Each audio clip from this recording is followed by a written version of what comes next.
নমস্কার বন্ধুরা, আজ চলে এসেছি আরও একটি নতুন ভিডিও নিয়ে। সামনেই আসতে চলেছে রাখি পূর্ণিমা। এই রাখি পূর্ণিমার দিন এই রঙের রাখি ভুলেও কিনবেন না, তাহলে বিপদ ঘনিয়ে আসতে পারে। আসুন বন্ধুরা, জেনে নেওয়া যাক রাখি পূর্ণিমার দিন কোন রঙের রাখি খুবই শুভ।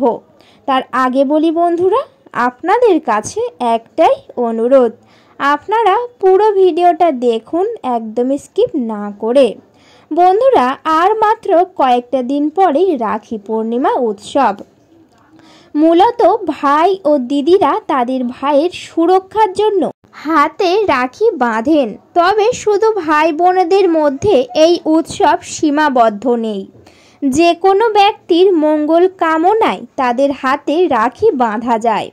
এবছর রাখি পূর্ণিমা কবে, আসুন জেনে নিই। তবে রাখি বাঁধলে সুফল মিলবে কিভাবে বুঝবেন, রয়েছে কিছু নিয়মও। বন্ধুরা, রাখি পূর্ণিমার দিনে বোনেরা ভাইদের হাতে রাখি বেঁধে তার দীর্ঘ আয়ু কামনা করে থাকে। বিনিময়ে ভাইও তার বোনকে প্রতিশ্রুতি দেয় যে সে তাকে সর্বদা রক্ষা করবে। কিন্তু আজকের দিনে বেশ কিছু ছোট ছোট ভুল আমরা করেই থাকি। বলা হয় এগুলি করলে লাভের চেয়ে লোকসান হতে পারে অনেকটাই বেশি। এগুলি আমরা না জেনে এড়িয়ে যাই, ভুল করি, যা কখনোই করা উচিত নয়। আসুন জেনে নিই কীভাবে রাখি বাঁধবেন। এই দিনে অর্থাৎ রাখি পূর্ণিমার দিনে বোনেরা তাদের ভাইদের রঙিন রাখি বাঁধে। সুন্দর রাখি কেনার ক্ষেত্রে বোনেরা প্রায় কিছু ছোটোখাটো বিষয়ের দিকে নজর দেন না। রাখি উৎসবের দিনে বোনেরা ভাইয়ের কবজিতে রাখি বেঁধে তার দীর্ঘায়ু কামনা করে। বিনিময়ে ভাইও সব বোনকেই কিন্তু প্রতিশ্রুতি দেয় যে সে তাকে সর্বদাই রক্ষা করবে।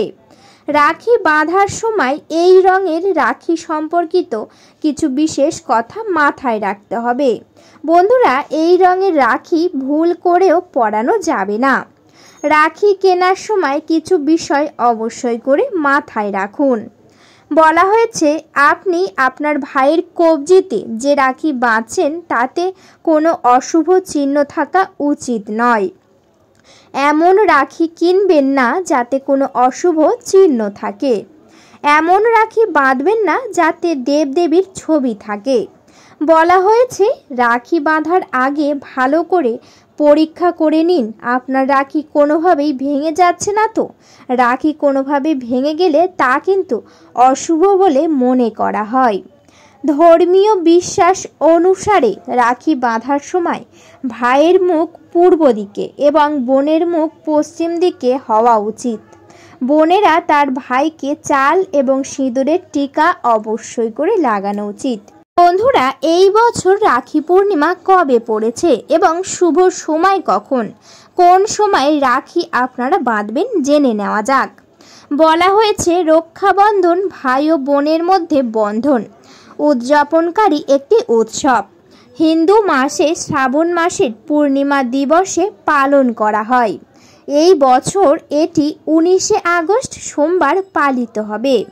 রক্ষাবন্ধন 2024 তারিখ এবং মুহূর্ত।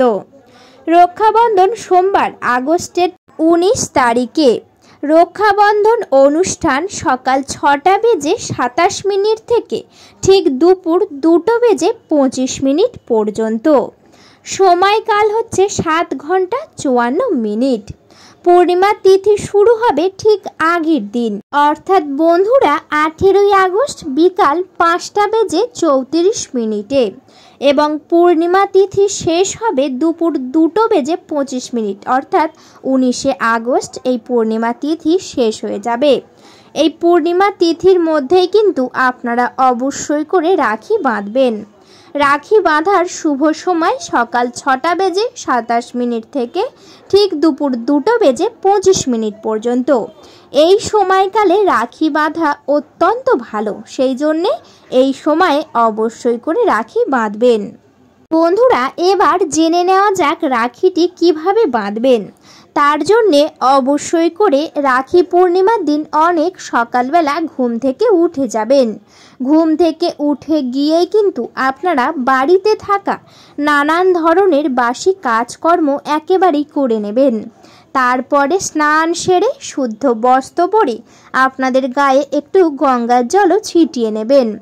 অবশ্যই করে চেষ্টা করবেন একটি শুদ্ধ বা নতুন পোশাক পরার। সেই নতুন পোশাক পরেই কিন্তু চলে যাবেন ঠাকুর ঘরে।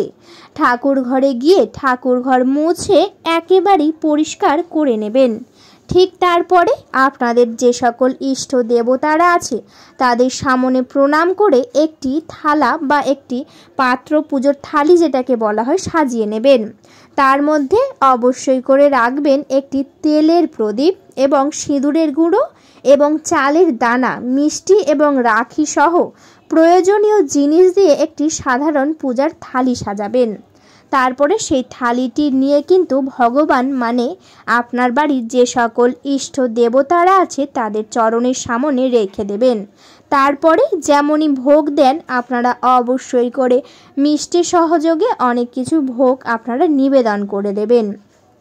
নিবেদন করা হয়ে গেলে আপনারা ধূপ প্রদীপ জেলে ভালো করে আরতি করে নেবেন এবং শাঁখ কাঁসা ঘণ্টা বাজিয়ে পূজা একেবারেই সম্পূর্ণ করে নেবেন। পূজা সম্পূর্ণ হয়ে যাওয়ার পরে কিন্তু আপনারা একটি রাখি নেবেন এবং আপনার বাড়ির যে সকল ইষ্ট দেবতারা আছে তাদের হাতে অবশ্যই করে প্রথমেই পরিয়ে দেবেন। পরানো হয়ে গেলে আপনারা কিছুক্ষণের জন্য বাইরে বেরিয়েও যাবেন। কিছুক্ষণ পরে আবার চলে আসবেন ঠাকুর ঘরে।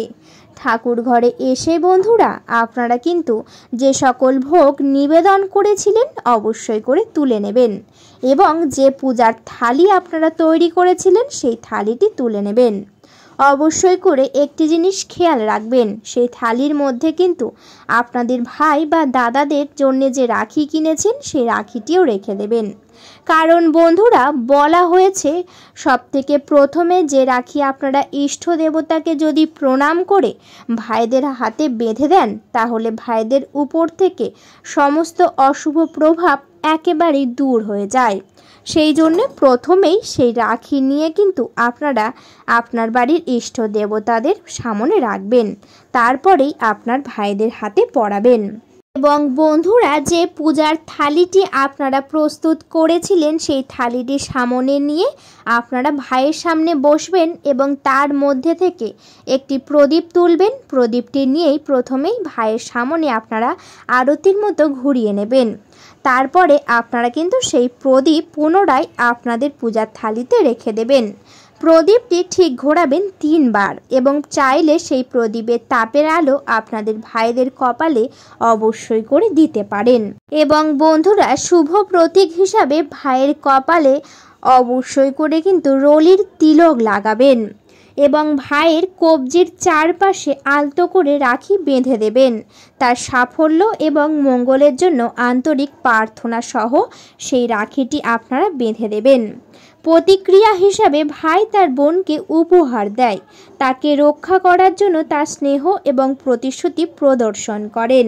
বন্ধুরা আসি এবার মূল পর্বে। কোন রঙের রাখি কেনা একেবারেই অশুভ? এখনকার দিনের দিদিরা বা বোনেরা কিন্তু সুন্দর রাখি কিনতে গিয়ে নানান রঙের রাখি কিনে নিয়ে আসে, কিন্তু জানেন এই রঙের রাখি ভুলেও কিনবেন না। এই রঙের রাখি কিনলে ভাইদের অনেক ক্ষতি হতে পারে। বন্ধুরা এই রঙটি হচ্ছে কালো রং। হ্যাঁ বন্ধুরা একেবারেই ঠিকই শুনেছেন, কালো রং কিন্তু অশুভ একটি রং। সেই জন্যে কালো রঙের রাখি একেবারেই কিনবেন না বা ভাইকে পরাবেনও না। যদি আপনারা এমন কোনো রাখি কিনেছেন যাতে কোনো এক জায়গায় অল্প পরিমাণ কালো রং রয়েছে, সেই রকম রাখিও ভুল করে পরাবেন না। অবশ্যই করে চেষ্টা করবেন একেবারে লাল রঙের রাখি কেনার, কারণ লাল রং অত্যন্ত শুভ একটি রং। সেই জন্যে লাল রঙের রাখি আপনারা পরাতে পারেন এবং ভাইকে বলবেন যেন কোনো রকম কালো রঙের পোশাক পরে সেই রাখি না পরে। অবশ্যই করে অন্য যে কোনো রং কিন্তু কালো যেন না থাকে। আপনারাও ভুল করে কালো রঙের কোনো পোশাক পরে ভাইকে বা দাদাকে রাখি একেবারেই বাঁধবেন না।